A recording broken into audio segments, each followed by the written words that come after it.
I told y'all we're going to be coming in with a lot more messages, especially on live. And I just enjoyed my live, and I'm in the process of doing some errands and said, you know what, Tan, you got some real talk that you need to give, some real tea. And that's just in womanhood and life in general. And that's the importance of always having your own identity and your own income as a woman. And when I say woman, you could be a married woman, you could be a single mom, you could be a single woman, you could be a divorced woman, a widowed woman, or whatever you want to call it. Woman in general, you need your own identity and your own income. And I say that for moms, we're more than just a mom. We're more than just a spouse. We're more than just an employee. So outside of that, you have to find out what makes you you, what you're good at, what you thrive at doing. And I always say there's a difference between what we do and what we're passionate about doing. So it's so important along the journey of womanhood, finding out what makes you you, the things that you love, the things that make you tick. Outside of our things that we have to do. And I always say your children it's a non-negotiable. For me, in motherhood, it's a title that we wear. It's not a variable. There's not much that we can change about have our priorities as it relates to being a mother. You know, their baths, their homework, the house, the basic necessities, nurturing them, their emotional well-being, their social well-being. As a mother, we have to consider it all. But we can't lose our identity of self along the process. And I always say knowing you, knowing what makes you happy, knowing what makes you, what makes you smile, what makes you laugh, it helps to be able to make decisions that are best for you. And I just remember at a point in my life where I have to make a decision. It may take me a while. And that's because I was always considerate of other people's opinion or how it affects other people, even more so before I consider myself. And that's just the Cancer woman in me. I love, I nurture, I do all of that. But what I've come to realize now in my mid-30s is that you can't people please. You cannot put other people's needs above your own and still expect to have the best outcome for yourself. So now in my life, I make sure that it aligns with my goals. I make sure that it aligns with the woman that I am, the woman that I continue to want to grow and strive at becoming. You know, remember, if you're a mother, your decision should always consider the fact that you're a mother. And thank y'all. If you're in the live, make sure you thumbs up, and make sure y'all follow me if you're not following, because these real talks with Tan, I want to come on and do them daily. I know that motivation along this journey of motherhood can sometimes mean the difference between success and failure. And I'll share a story time with that one. So when I was going to school, taking the prerequisites, you know, I've always said nursing was my major. And I'll never forget my Aunt Pam. She said, well, Tan, you're going off to going off to school. You know, what is your major? What do you want to do? And I've always said nursing. And she said, you know what, Tan, shoot for the moon. And if you land on a star, that's fine. And that's where I went in and I said, you know what, okay, I'm going to do biology. I'm a major in biology with the thought of going pre-med. But I always knew I wanted to be a nurse. So again, you knowing what you want to do dictates the decisions that we have to make along the way. And what I always say is kind of unfortunate, or it's just a situation, it's life, right? We as women have to make a lot of serious life decisions before we even really start living life. Like the woman I am today, would I make the same exact decisions as the woman I was when I was, say, I graduated at 17, 18, going into college. But you're making life decisions such as career at the age of 17, 18. You know, and that's just based off of like, what do you dream of being? What do you want to become when you grow up? But nursing, I love nursing. I'm such an advocate for the dedication that nursing has to require. And I always say that nursing is not a job. And remember, I'm going to speak from my experience. There are certain positions that are a calling. And I say a calling because you can't just possess the basic skills that they teach you in training, and you have to really be able to critical think. You have to be able to actually assess what's going on, move quick, you know. And also I would say nurse with a heart. Beyond the critical thinking of nursing, I nurse with a passion behind me. And I always said, you know, I want to take care of this person like as if it was a member of my family. because hopefully the nurse that encounters my family member, because I used to live, long distance, would be able to provide that same level of nurturing and support as the nurse that I am being for someone else's loved one. But I just go back to say we're choosing our careers very early in our life. And that was before I even had children. I was like, I want to be a nurse. And we do every other weekend. Don't get me wrong. Some people are like, well, Tan, at least it's only 3 days a week. It's 3 days a week. But when I tell you working 12 hours a day, that's on the clock. How long is the commute to get to work, to get back home from work? And that's forbid you have to make any stops along the way. So it's a lot. So I'm never going to say that one job is more taxing than another.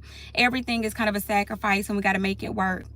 But in womanhood, we're making those decisions. Okay, you have to pick your career very early, and again, that's before you're a mom. So maybe you want to be a stay-at-home mom now. So I know y'all been hearing the term sham a lot more, probably within the last, what we'll say, about 4 or 5 years. Sham, stay-at-home mom. And I always say this is a real job position and need to be compensated, which thank God through outlets like social media, moms can be compensated for doing what we do best, and that's mothering. And y'all know holding down a household is not an easy task. And you don't even have to have a family to feel like it's an easy task or a difficult task. Just life and in general. And I thank God again that social media and content creating has been an avenue for moms to generate an extra source of income outside a 40-hour work week or longer. Because they're just positions that we play in our family life or the function and flow of our family that cause us to need to be home more, to be available more to our children. And I so get it. Some moms that they're not afforded the luxury to be just a stay-at-home mom because they still have to generate an income.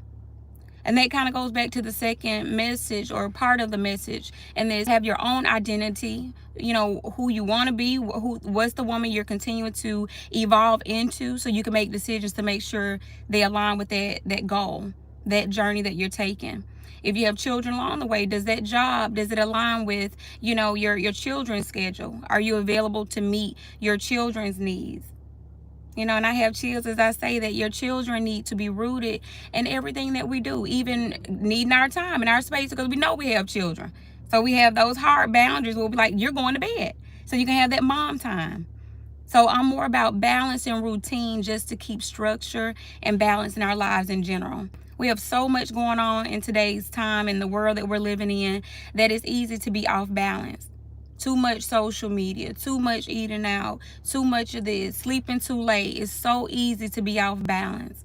But instead of focusing on the areas that are going to create anxiety and stress in our lives as women, as mothers, even as men, if you're watching this, focus on the things that we can control.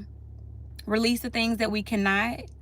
So being able to be in reality and what we really are feeling and what we're needing is so important along the journey of motherhood.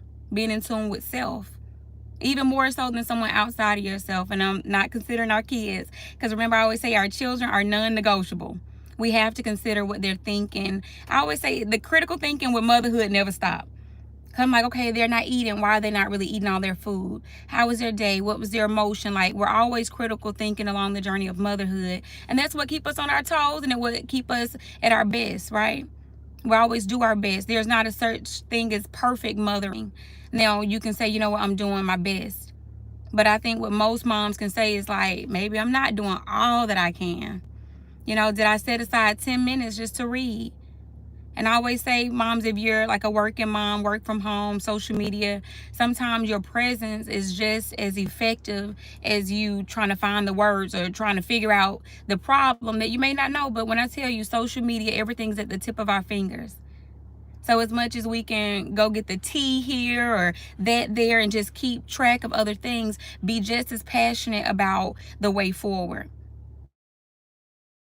Of understanding, motherhood. Are there things that I don't know? Remember, we never know everything. Always continue the journey of education. And I would say I'm a life learner.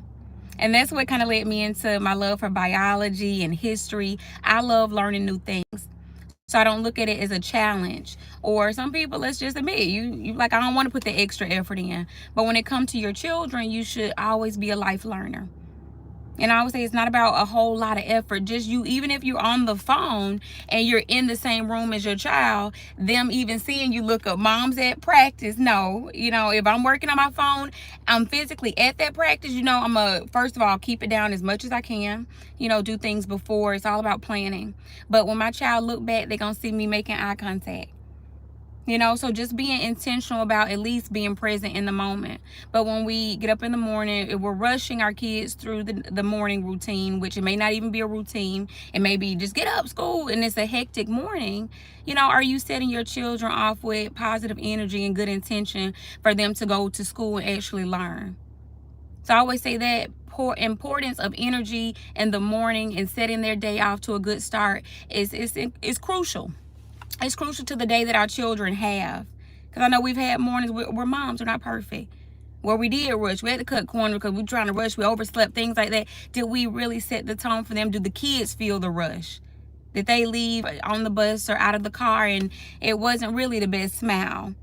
We have days like that too. And I always say, I've had a mom DM me. She said, Tan, listening to your reel today, I realized I didn't have a good morning. And my child's already at school. I feel horrible. What do I do? What's the way forward? And I would say the first step in forward is transparency, speaking with your children about the day or morning that you had, and saying, what, we could have did that better, right? We could have did this, we could have did that. Just getting your children to understand that we're human. Moms, we're not perfect. We have our days. And that's why I always say, moms, remember that children have their days too. They're human. Give them grace. Give yourself grace.